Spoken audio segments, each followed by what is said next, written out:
আসসালামু আলাইকুম ওয়া রাহমাতুল্লাহি ওয়া বারাকাতুহু। ইন্নাল হামদুলিল্লাহি ওয়াহদা ওয়াস সালাতু ওয়াসসালামু আলা মান লা নাবিয়্যা বা'দা আম্মা বা'দ। সম্মানিত উপস্থিতি, অত্যন্ত ভারাক্রান্ত হৃদয় নিয়ে, ব্যথায় ব্যথিতর অন্তর নিয়ে আপনাদের সম্মুখে হাজির হয়েছি। আপনারা প্রত্যেকেই খবর পেয়েছেন, শরীফ ওসমান হাদী ভাই উনি আর পৃথিবীতে নাই। সম্মানিত বন্ধুরা, ওনার সাথে আমাদের কি সম্পর্ক? না আছে রক্তের সম্পর্ক, না কোনোদিন সামনাসামনি সাক্ষাৎ হয়েছে, না কোনোদিন মোলাকাত হয়েছে, না কোনোদিন বন্ধুত্ব গড়ে উঠেছে। কিন্তু এমনকি সম্মোহনী শক্তি বারবার টেনে ধরছে, বারবার কাছে যেতে ইচ্ছা করছে।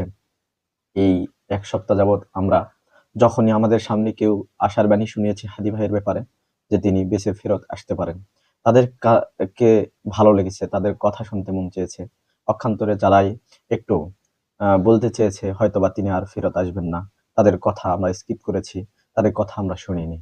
সম্মানিত বন্ধুরা, আজকে কান্না করার ভাষা মানে কাঁদার শক্তিটুকু আমরা হারিয়ে ফেলছি। সত্যি কোনো এক কবি বলেছিলেন, "তুমি এমন জীবন গঠন করবে, তুমি চলে যাবে, কাঁদিয়ে যাবে সারা ভবনকে। তুমি হাসতে, হাসতে চলে যাবে, আর কাঁদবে সারা পৃথিবীর মানুষ।" আজকে হাদী ভাইয়ের সেই চিরচেনা হাসিমুখ বারবার ফেসবুকে ঢুকলেই চলে আসতেছে। তিনি আর কোনো বাণী উচ্চারণ করবেন না। কোনো শক্তি প্রয়োগ করে তিনি তার স্বভাবসুলভ সেই চিৎকার ধ্বনি আর দিবে না। তার দেশের পক্ষে, আজাদির পক্ষে, ইনসাফের পক্ষে আমাদেরকে তিনি পথ দেখিয়ে গেলেন। আমাদের প্রত্যেককে তিনি জানান দিলেন যে আমাদেরকে এই বাংলার জমিনে টিকে থাকতে হলে, বেঁচে থাকতে হলে, আজাদী অবস্থায়, মুক্ত অবস্থায়, স্বাধীন অবস্থায় বাঁচতে হলে অবশ্যই তারই অনুসরণ করতে হবে, তার পথ ধরতে হবে। সম্মানিত বন্ধুরা, আমরা শুনেছি তিনি ইন্তেকাল করেছেন, শাহাদত বরণ করেছেন। আল্লাহ তাআলা তাকে শাহাদতি অমেয় পানি, অমেয় সুধা পান করার তৌফিক দান করুন। আর আমরা বিশ্বাস করি শাহাদতি মৃত্যু, এটা মৃত্যু নয়। উনি চলে গেছেন আল্লাহর কাছে। আর দ্বিতীয় কথা বলি যে মৃত্যু সকলকেই বরণ করতে হবে। রাসূলুল্লাহ সাল্লাল্লাহু আলাইহি সাল্লাম পৃথিবীর ইতিহাসে সর্বশ্রেষ্ঠ মানুষ, তাকে মৃত্যুবরণ করতে হয়েছে। যদি ওমর ফারুক রাদিয়াল্লাহু আনহু প্রথমে বলেছিলেন, কেউ যদি বলে মুহাম্মদ মৃত্যুবরণ করেছে আমি তাকে হত্যা করব, তখন আবু বকর রাদিয়াল্লাহু আনহু কোরআনের আয়াত পাঠ করে শোনাচ্ছেন যে ব্যক্তি রাসূলুল্লাহ সাল্লাল্লাহু আলাইহি সাল্লামের ইবাদত করত, সে জেনে রাখুক যে রাসূলুল্লাহ সাল্লাল্লাহু আলাইহি সাল্লাম মৃত্যুবরণ করেছেন। আর আল্লাহ তাআলা মৃত্যুবরণ করেন না। মৃত্যু প্রত্যেককেই বরণ করতেই হবে। কুল্লু নাফসিন যায়িকাতুল মাউত। তবে সে মৃত্যুর ইমপ্যাক্ট যদি এমন হয় যে সারা পৃথিবীর সব মানুষ আন্দোলিত হবে, সব মানুষ একত্রিত হবে হকের পক্ষে, আজাদীর পক্ষে, মুক্তির, স্বাধীনতা, ইনসাফের পক্ষে, তাহলে হোক না আমারও সেই মৃত্যু।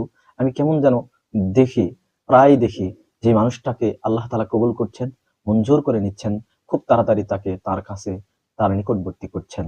কোনো একজন আলোচকের একটা আলোচনা আমাকে খুব চমৎকৃত করেছিল। তিনি বলতে চেয়েছিলেন যে এই হাদী ভাই তিনি যে অবস্থা থেকে চলে গেলেন, তার শরীরে কোনো অন্যায় অবিচারের কোনো তকমা, কোনো দুর্নীতির তকমা তার শরীরে লাগেনি। তিনি ঢাকা ৮ আসনে মনোনয়ন প্রার্থী ছিলেন। তিনি এমনভাবে মানুষের মন জয় করতে চেয়েছিলেন, গোটা জাতিকে জানান দিচ্ছিলেন যে বাতাসা আর মুড়ি দিয়ে মানুষের অন্তর জয় করা যায়। ভোট করতে গিয়ে, মানুষের অন্তর জয় করতে গিয়ে নিজের পকেটের গ্যাটির টাকা খরচ করতে হয় না। মানুষই মানুষের টাকা খরচ করবে। আমি যদি সেই আচরণ, সেই পরিস্থিতি তৈরি করতে পারি। সম্মানিত উপস্থিতি, আসুন, ভাই মারা গেছেন। আমাদের প্রত্যেকের ভাই ছিলেন হাদী ভাই। আমরা তার জন্য অন্তর খোলা দোয়া করি। আল্লাহ তাকে জান্নাতি হিসেবে কবুল করুন। জান্নাতের উচ্চ মাকাম দান করুন। আর তার সাথে, সাথে দোয়া করি তার রেখে যাওয়া আদর্শ, তিনি যে ছেলেদেরকে তার পথ দেখিয়ে গেছেন, তারা যেন তার আদর্শে পরিপূর্ণ টিকে থাকতে পারে, ভেজালে না জড়িয়ে।